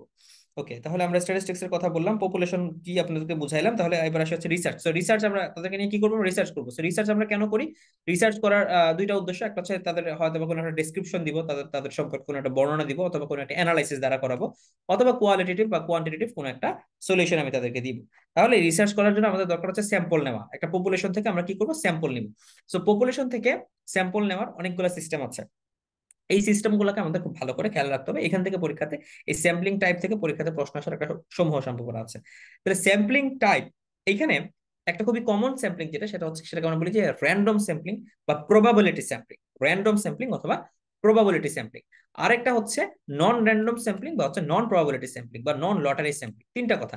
তাহলে র্যান্ডম স্যাম্পলিং বা প্রবাবিলিটি স্যাম্পলিং বা লটারি স্যাম্পলিং, আর একটা হচ্ছে নন র্যান্ডম। মানে আপনি যে পপুলেশন থেকে একটা স্টাডি পপুলেশন, আমি বললাম সারা বাংলাদেশের ডাক্তার, আর সারা বাংলাদেশের ডাক্তার থেকে আপনি মনে করেন যে 50 জন ডাক্তার নিবেন। এখন এই 50 জন ডাক্তার আপনি কিভাবে নিবেন? এটা নেওয়ার ক্রাইটেরিয়া কি? এটা নেওয়ার অনেকগুলো ক্রাইটেরিয়া বা অনেকগুলো সিস্টেম থাকতে পারে। এটা মোটা দাগে আমরা দুই ভাগে ভাগ করতে পারি। একটা হচ্ছে আমি ডাক্তারকে লটারি করার মাধ্যমে নিব, র্যান্ডমলি নিব, অথবা মানে 10 20 30 40 করে নিব। ঠিক আছে, তো এইভাবে করে নিব, এইটা হচ্ছে র্যান্ডম স্যাম্পলিং। আরেকটা হচ্ছে না, আমি বুঝে শুনে চিন্তা করে নিব, তাহলে ওইটাকে আমরা বলবো নন র্যান্ডম স্যাম্পলিং, মানে যেটা আমি ইচ্ছা করে নিচ্ছি। ঠিক আছে, এবং এটাকে নন লটারি স্যাম্পলিং বলা হয়। তাহলে এই র্যান্ডম স্যাম্পলিং এর অপর নাম কেন প্রবাবিলিটি স্যাম্পলিং? কারণ হচ্ছে দেখেন, আপনি জীবনে যতবার লটারি কিনেছেন, ধরেন লটারি কিনেন, লটারি কেনা আসলে ওইভাবে লটারি কেনা আসলে হারাম, যাই হোক, ধরেন আপনার কোন একটা জিনিসের রেফেল ড্র হয়েছে, আপনাদের এখানে পুরস্কার দিবে কোন একটা জিনিসের রেফেল ড্র হয়েছে, তো রেফেল ড্রতে সবারই জিতার একটা চান্স থাকে না? তো এই যে সবারই যে জিতার একটা চান্স থাকে, এইটাকেই সবারই একটা জিতার যে একটা প্রবাবিলিটি থাকে, এটাকে আমরা বলি যে প্রবাবিলিটি স্যাম্পলিং। ঠিক আছে, এই কারণে র্যান্ডম স্যাম্পলিং এর ক্ষেত্রে মনে করেন 1 কোটি মানুষ থেকে আপনি 20 জন ডাক্তার নেবেন, তাহলে এই যে 1 কোটি মানুষ থেকে যে 20 জন ডাক্তার নিচ্ছেন, এটাই হচ্ছে আমাদের প্রবাবিলিটি। তাহলে প্রবাবিলিটি অথবা র্যান্ডম স্যাম্পলিং কিভাবে কাজ করতেছে, যে 1 কোটি ডাক্তার থেকে আমি যাদেরকে নিচ্ছি সবারই একটা সিলেক্টেড হওয়ার চান্স থেকে যাচ্ছে। তাহলে এটাকে আমরা বলতে পারি simple random sampling, systemic random sampling. Simple random sampling মানে কি? এটা খুবই সহজ কথা ভাই। আপনি সবাই নিবেন, নিয়ে সিম্পলি আপনি সবার নাম থেকে জাস্ট লটারি করে তুলে ফেলবেন। This is simple random sampling, মানে একদম কোনো নির্দিষ্ট কোনো প্যাটার্ন নাই, নির্দিষ্ট কোনো প্যাটার্ন নাই, এটাকে আমরা বলি সিম্পল র্যান্ডম স্যাম্পলিং। যে বাংলাদেশের সকল ডাক্তারকে নেওয়া হবে, বা ধরেন আপনি চিন্তা করলেন যে এই ক্লাস থেকে এই ক্লাসের আপনি প্রতিনিধি নেবেন একটা ক্লাসের, ক্লাসে সবাই যাবে যে প্রিন্সিপাল স্যারের সাথে কথা বলতে, তাদের আপনি একটা প্রতিনিধি নেবেন, তাহলে এটা আপনি কি করবেন? র্যান্ডমলি যে কয়েকজন আপনি পিক এন্ড চুজ করে নিয়ে নিলেন। ঠিক আছে, এটা সিম্পল র্যান্ডম স্যাম্পলিং। অথবা ধরেন আপনি এমআই এর পেশেন্ট নিয়ে কাজ করবেন, তো আপনি কোন এমআই পেশেন্ট গুলাকে নেবেন, কোনো নির্দিষ্ট প্যাটার্ন নেই, আপনি যে কোনো এমআই এর পেশেন্টকে নিয়ে নিলেন। So this is simple random sampling. So simple random sampling এটা স্মল এন্ড হোমোজেনাস পপুলেশনের ক্ষেত্রে করাটা সুবিধা। হ্যাঁ, কারণ এটা স্মল এবং হোমোজেনাস পপুলেশনের ক্ষেত্রে করা সুবিধা কেন? কারণ স্মল পপুলেশন হলে আপনার পিক করতে সুবিধা হয়, কিন্তু হোমোজেনাস হলে দেখা যাচ্ছে যে সবার ক্ষেত্রে সবাই যদি একই রকম থাকে, মনে করেন যেমন ক্লাসের সবাইকে আপনি স্টুডেন্ট হিসেবে ধরতেছেন, তাহলে যে কোনো একজন গেলেই হয় সবাই স্যারের কাছে বক্তব্য দিতে পারবে, আপনি ভাবে চিন্তা করতেছেন, তখন এটাকে আমরা সাধারণত সিম্পল র্যান্ডম স্যাম্পলিং করি। আচ্ছা, সিস্টেমিক র্যান্ডম স্যাম্পলিং এর ক্ষেত্রে এইখানে আপনি র্যান্ডমই করতেছেন, বাট একটা কিছুটা সিস্টেমেটিক ওয়েতে করতেছেন। মানে কি? মানে আপনি চিন্তা করলেন যে স্যারের সাথে কথা বলতে যাবে 10 জন, তো ক্লাসের স্টুডেন্ট আছে 200। হ্যাঁ, সো ক্লাসের স্টুডেন্ট আছে ধরেন হচ্ছে 100। এখন আপনি চিন্তা করেন 100 জন স্টুডেন্ট থেকে আমি 10 জনকে সিলেক্ট করবো কেমনে? আপনি বললেন কি যে ক্লাসের রোল 2, রোল 12, 22, 32 এইভাবে যারা যারা আছে সবাই দাঁড়াও, তোমরা সবাই আমাদের সাথে চলো, তোমরা হচ্ছে স্যারের সাথে কথা বলবো। তার মানে আপনি এইখানে কি করলেন? আপনি র্যান্ডমলি নিলেন, কারণ আপনি জানেন না ক্লাসের রোল 2 কে, ক্লাসের রোল 12 কে, 32 কে, আপনি জানেন না। কিন্তু আপনি কি করলেন? আপনি হচ্ছে 2 এর পরে 3 কে নিলেন না, আপনি 2 এর পরে 12 কে নিলেন, 12-এর পরে 13 কে নিলেন না, আপনি হচ্ছে 22 কে নিলেন, 24 কে নিলেন না, আপনি হচ্ছে 32 কে নিলেন। তার মানে সিস্টেমিক র্যান্ডম স্যাম্পলিং এ আপনি র্যান্ডমাইজড কাজটা করতেছেন, বাট এখানে একটা স্যাম্পলিং ইন্টারভ্যাল আপনি ইউজ করতেছেন। আপনি কি করতেছেন? স্যাম্পলিং ইন্টারভ্যাল আপনি ইউজ করতেছেন। সো এই ক্ষেত্রে আসলে আমরা যে প্ল্যানটা করি, মনে করেন যে আমার পপুলেশন হচ্ছে 100 মানুষের, আমি স্যাম্পল নিব 10 জন, তাহলে পপুলেশনকে স্যাম্পল দিয়ে ভাগ করি, ভাগ করে আমি একটা ইন্টারভ্যাল সিলেক্ট করি যে 10 জনের ইন্টারভ্যাল আমি নিব। আমার পপুলেশন হচ্ছে মনে করেন 1000 মানুষের, আমি স্যাম্পল নিব ধরেন 50 জন, 10,000 মানুষের। সো আপনি এখান থেকে কেটে কেটে একটা স্যাম্পলিং ইন্টারভ্যাল আপনি বের করে ফেলবেন। তাহলে এটা হচ্ছে সিম্পল র্যান্ডম স্যাম্পলিং, আপনার হচ্ছে সিস্টেমিক র্যান্ডম স্যাম্পলিং। এখন আসেন যে স্ট্রেটিফাইড র্যান্ডম স্যাম্পলিং। র্যান্ডম স্যাম্পলিং মানে কি? স্ট্রেটিফিকেশন মানে কি? স্ট্রেটিফিকেশন মানে হচ্ছে, মানে আপনি কতগুলা লেয়ারে ভাগ করে নিলেন, কতগুলা স্ট্রেটাম মানে কি? যেমন আমরা বলি স্ট্রেটাম কর্নিয়াম, স্ট্রেটাম লুসিডাম, মানে কি? স্ট্রেটাম মানে স্তর, সহজ কথা বলে স্তর। যেমন আমরা বলি যে স্ট্রেটিফাইড ক্যারাটিনাস মানে কি? স্ট্রেটা মানে হচ্ছে স্তর। তাহলে আপনি কয়েকগুলো ধাপে ধাপে ভাগ করে নিচ্ছেন, ধাপে ধাপে ভাগ করে মানে কি? এখন আপনি মনে করেন যে ক্লাসের প্রতিনিধি নিচ্ছেন, কিন্তু আপনি চিন্তা করলেন যে আমি যদি ভাবে রোল 2, 10, 32 এরকম সবাইকে ডাকলেন, ডাকার পরে দেখা গেল যে এই 2, 12, 22, 32 ভাবে সবাইকে ডাকার পরে দেখা গেল যে আহ আট 8 জন আসছে ধরেন ছেলে, আর মনে করেন যে 2 জন আসছে মেয়ে। আপনি বললেন না, এটা এভাবে হলে তো হবে না, এই মেয়েদের পক্ষে থেকে তো প্রতিনিধি বাদ পড়ে গেল। এখন আপনি চিন্তা করলেন আচ্ছা কি করা যায়? আচ্ছা আপনি বললেন আচ্ছা এক কাজ করো, ছেলেরা আলাদা হয়ে যাও, এই ছেলেরা তোমরা এক পাশে আসো, মেয়েরা তোমরা আরেক পাশে আসো। এরপর আপনি মেয়েদের কাছ থেকে বললেন যে মেয়েদের কাছ থেকে আপনি যে কোনো ভাবে 5 জনকে নিলেন, ছেলেদের পক্ষ থেকে যে কোনো ভাবে আপনি 5 জনকে নিলেন। তাহলে এইটাকে আমরা বলি হচ্ছে স্ট্রেটিফাইড র্যান্ডম স্যাম্পলিং। তাহলে এই ক্ষেত্রে আপনি কি করলেন? আপনি প্রথমে এইটা কাদের ক্ষেত্রে আমরা বলি? হেটারোজেনাস পপুলেশনের ক্ষেত্রে। হেটারোজেনাস পপুলেশন মানে কি? হেটারোজেনাস পপুলেশন মানে দুইটা পপুলেশনের জন্য মানে যখন কিছু একটা বৈশিষ্ট্য আলাদা হয়, যেমন ছেলে মেয়ে সেক্স আলাদা। অথবা আপনি চিন্তা করলেন যে না, মুসলিম হিন্দু আপনি এদেরকে নেবেন, তাহলে আপনি মুসলিমদেরকে আলাদা করলেন, হিন্দুদেরকে আলাদা করলেন, তাহলে মুসলিমদেরকে 5 জনের, হিন্দুদেরকে 5 জন নিলেন। সো এইটা হচ্ছে একটা স্ট্রেটিফাইড র্যান্ডম স্যাম্পলিং। ওকে, আচ্ছা এরপরে আসি আমরা cluster sampling. So cluster sampling এর ক্ষেত্রে আমরা কি করে থাকি? সো ক্লাস্টার স্যাম্পলিং কে আমাদের যে টোটাল পপুলেশন আছে, হ্যাঁ, আপনি টোটাল পপুলেশনকে কিছু ছোট ছোট আপনি ক্লাস্টারে বিভক্ত করেন। ক্লাস্টারে বিভক্ত করার পরে আপনি হচ্ছে সেই স্যাম্পলটা আপনি নিয়ে থাকেন।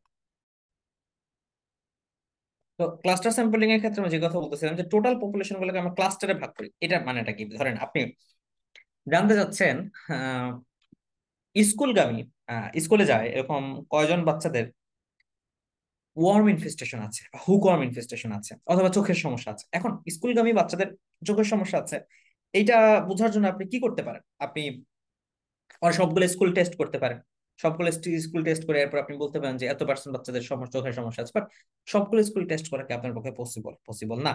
তাহলে আপনি যে কাজটা করলেন, আপনি চিন্তা করতে পারেন, আচ্ছা আমি ঢাকা থেকে 5টা স্কুলে যাব, ময়মনসিংহে 5টা স্কুলে যাব। 5টা স্কুলে গিয়ে সবগুলো বাচ্চাকে দেখবো না, 5টা স্কুলে গিয়ে আপনি ওখান থেকে র্যান্ডমলি কিছু বাচ্চাকে বেছে নেবেন, বেছে নিয়ে আপনি তাদেরকে এক্সামিনেশন করবেন, করে দেখবেন চোখের সমস্যা আছে কিনা, দূরে জিনিস দেখতে পাই কিনা। তো ঠিক তেমনি আপনি ঢাকা, ময়মনসিংহ বা ঢাকার বিভিন্ন অঞ্চল, মনে করেন উত্তরা, গুলশান, বনানী, মিরপুর, এক এক জায়গায় 2-3টা করে স্কুল আপনি দেখলেন, দেখে আপনি তাদেরকে চেক করলেন। এইভাবে করে যদি আমরা করি, তাহলে সেটাকে আমরা বলি ক্লাস্টার স্যাম্পলিং। কারণ কি? কারণ প্রথম কথা হচ্ছে যে আমি তো একটা মানে টোটাল আমার ডাটা সেট হচ্ছে টোটাল ঢাকা। এখন টোটাল ঢাকা থেকে আমি কিছু জায়গায় গেলাম, আমি বনানীতে গেলাম, মিরপুরে গেলাম, উত্তরায় গেলাম, বারিধারায় গেলাম, কিন্তু আমি অনেক জায়গায় যাই নাই।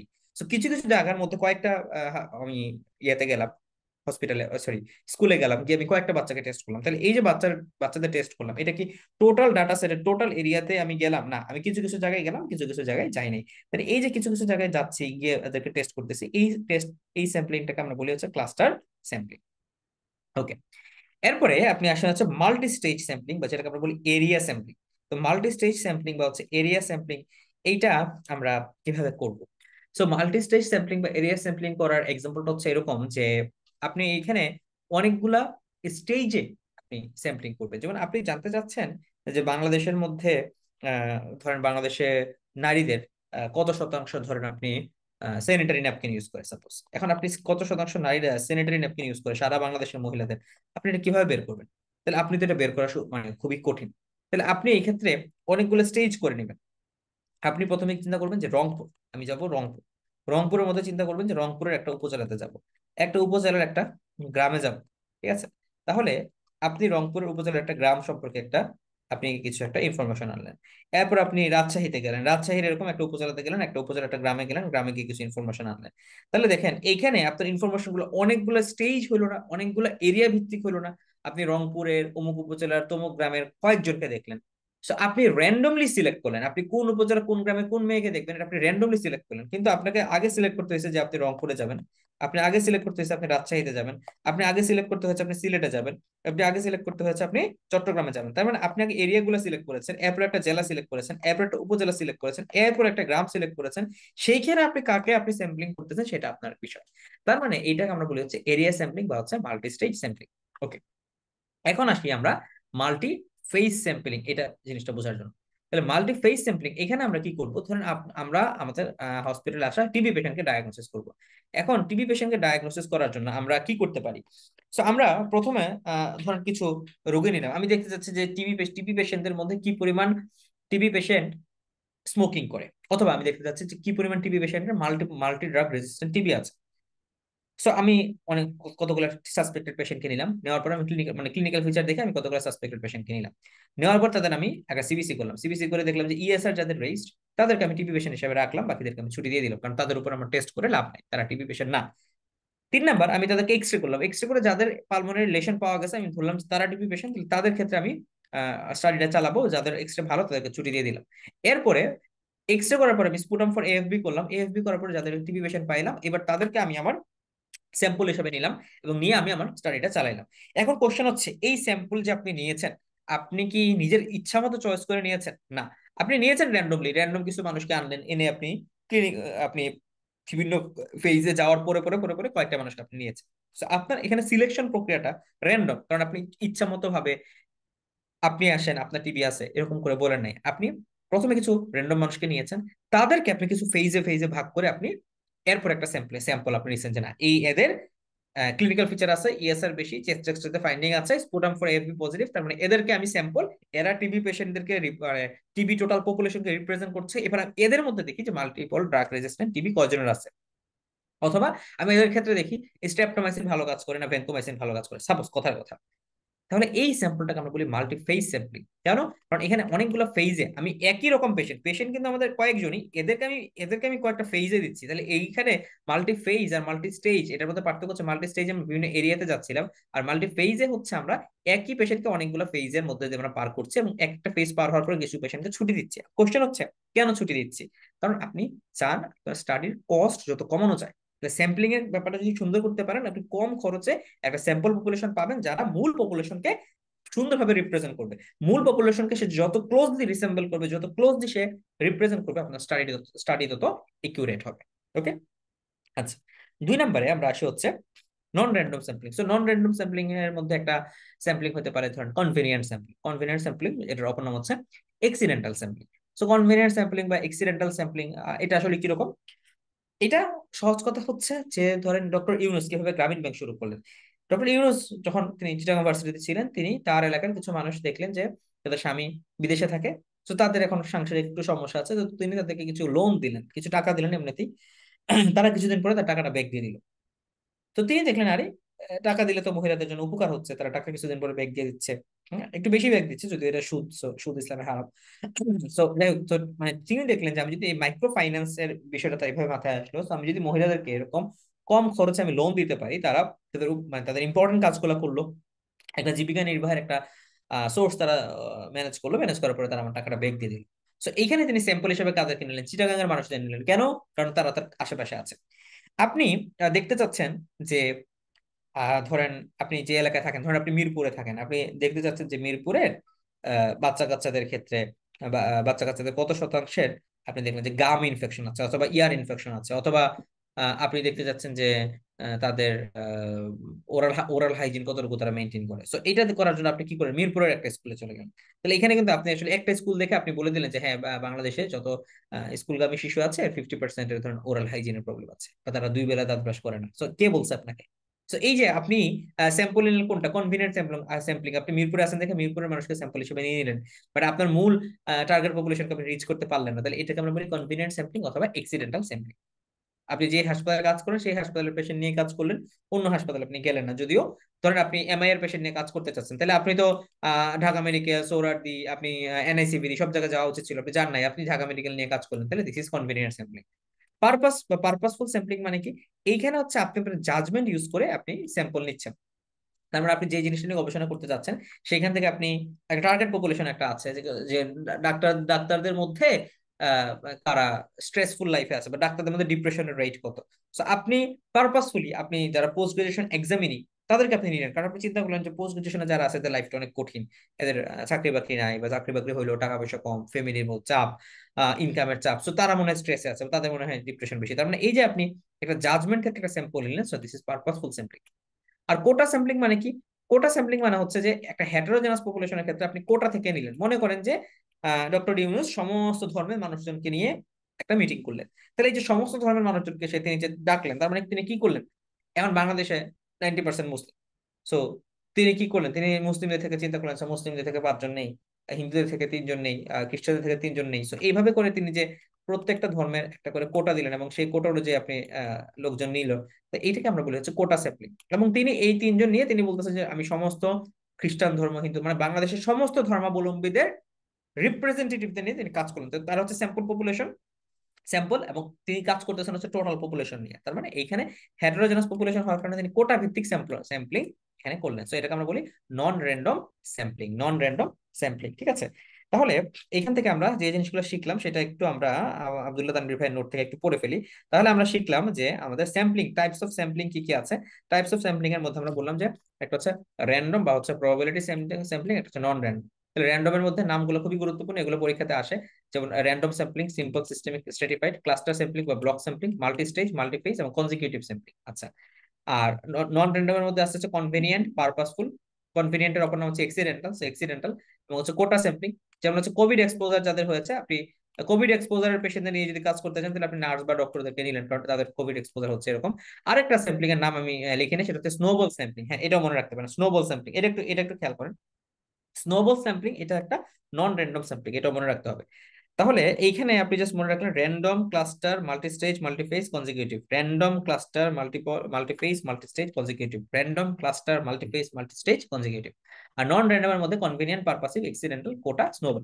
স্নোবল বা নেটওয়ার্ক স্যাম্পলিং, এখানে ঘটনাটা হচ্ছে কি, ধরেন আপনি কিছু ড্রাগ এবিউজারদের মধ্যে ইনফেক্টিভ এন্ডোকার্ডাইটিসের একটা কতটুকু প্রেভেলেন্স আছে আপনি গবেষণা করতে যাচ্ছেন। এখন কথা হচ্ছে যারা ড্রাগ এবিউজার আপনার কাছে কি আসবে?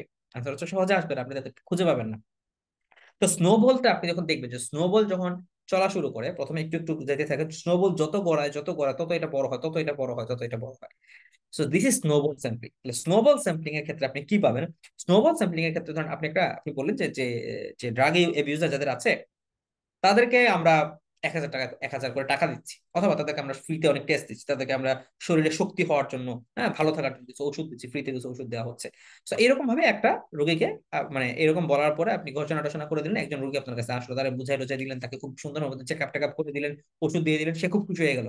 সে বললো, স্যার আমার তো কিছু স্যার বন্ধু আছে এরা এরকম। ওকে, তোমার বন্ধুদের নিয়ে আসো, তাদেরকে আমরা দিব। সো তার বন্ধুদেরও নিয়ে আসলো, তাদেরকে আপনি আহ, অনেক ইয়া করলেন, ওষুধ টষুধ দিয়ে দিলেন, পাশাপাশি তাদের একটু ব্লাড স্যাম্পল রেখে দিলেন, 2-3টা ব্লাড স্যাম্পল রেখে আপনি ইনফেক্টিভ এন্ডোকার্ডিটিস অর্গানিজমটা দেখলেন। আপনি একটু হার্টটা, হার্ট সাউন্ডটা চেক করলেন, আপনি একটু হয়তো বা ইকোকার্ডিওগ্রাফি করে আপনি দেখলেন যে তার ইনফেক্টিভ এন্ডোকার্ডিটিস আছে কিনা। তার মানে এই যে স্যাম্পলিংটা, এটা কিন্তু আসলে আপনি চাইলে তাদেরকে খুঁজে পাবেন না, আপনি কিন্তু টোটাল পপুলেশন সম্পর্কে জানেন না, বাট আপনি একজনকে পাইলেন, একজন থেকে দুইজন, দুইজন থেকে তিনজন, তিনজন থেকে চারজন, এরকম করতে করতে এই স্যাম্পলটা বড় হলো। So this is called snowball sampling. তাহলে এটাও একটা নন র্যান্ডম স্যাম্পলিং, ঠিক আছে। তাহলে আমরা র্যান্ডম স্যাম্পলিং আসলে কখন করি? র্যান্ডম স্যাম্পলিং বিশেষ করে আমরা করি যে স্মল হোমোজেনাস ইজিলি অ্যাভেলেবল পপুলেশনের ক্ষেত্রে, এবং সবাইকে নিয়ে আমরা লিস্ট করি। লিস্ট করে আমরা একটা লটারির মাধ্যমে সিম্পল র্যান্ডম স্যাম্পলিং করি। সিস্টেমেটিক র্যান্ডম আমরা কখন যাই? যখন আমরা দেখি লার্জ একটা হেটেরোজেনাস পপুলেশন আছে, তখন আমরা একটা সিস্টেমেটিক র্যান্ডম স্যাম্পলিং এ যাই। স্ট্রেটিফাইডে আমরা কখন যাই? যখন এই যে হেটেরোজেনাস পপুলেশনে থাকি তখন স্ট্রেটিফাইডে যাই। ক্লাস্টার স্যাম্পলিং কখন করি? তখন আমরা টোটাল পপুলেশনটাকে ছোট ছোট ক্লাস্টারে ভাগ করে আমরা কাজগুলো করি।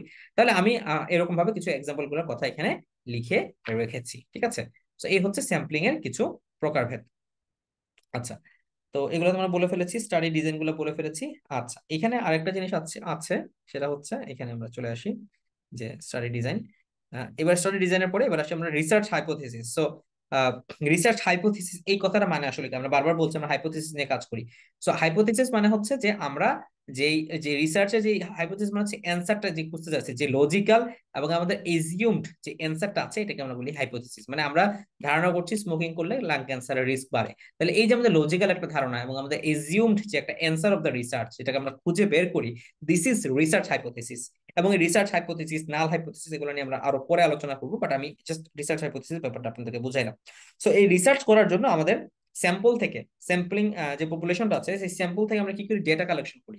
এই ডেটা আমরা কিভাবে কালেকশন করি, this is also important. So data collection করার ক্ষেত্রে আমাদের কিছু সুযোগ আছে। একটা হচ্ছে আমরা পেশেন্টদেরকে ইন্টারভিউ করি, যে তাদেরকে আমরা জিজ্ঞেস করি যে আপনি স্মোকিং করেন কিনা, আপনি প্রতিদিন আধা ঘন্টা হাঁটেন কিনা, ব্যায়াম করেন কিনা, আপনার বাসা কোথায়, আপনি দিনে রাতে 2বার ব্রাশ করেন কিনা। সো এই ব্যাপারটা হচ্ছে আমরা ইন্টারভিউ নিই। এক নম্বর হচ্ছে আমরা ইন্টারভিউ করতে পারি। দুই নম্বর হচ্ছে ফোকাসড গ্রুপ ডিসকাশন, তাদের সাথে নিয়ে আমরা কিছু গ্রুপ ডিসকাশন করে এখান থেকে কিছু তথ্য বের করতে পারি।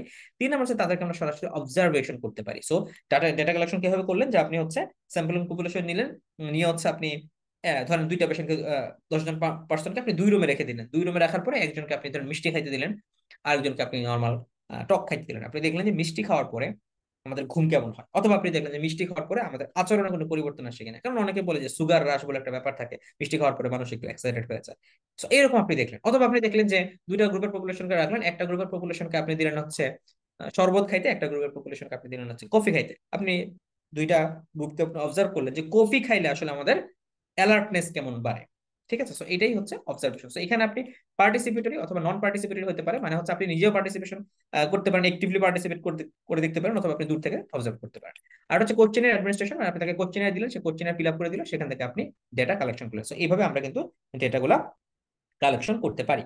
সো ডেটা কালেকশন করলে কাজ শেষ না, এবার আমাদেরকে সেই ডেটাগুলো আমরা যে পাইলাম সেই ডেটাগুলো আমাদেরকে প্রেজেন্ট করতে হয়। সো আমাদের ডেটা প্রেজেন্টেশনের কিছু মেথড আছে। সো এই ডেটা প্রেজেন্টেশনের কিছু মেথড আছে, এই মেথড গুলা কি, এটা আমরা ইনশাল্লাহ আপনাদেরকে একটু পরে মানে নেক্সট ক্লাসে ইনশাল্লাহ আলোচনা করবো ডেটা প্রেজেন্টেশন মেথড থেকে। আজকে ইনশাল্লাহ অতটুকুই থাকুক। সবাই ভালো থাকবেন তাহলে। আসসালামু আলাইকুম রহমতুল্লাহ, আল্লাহ হাফিজ।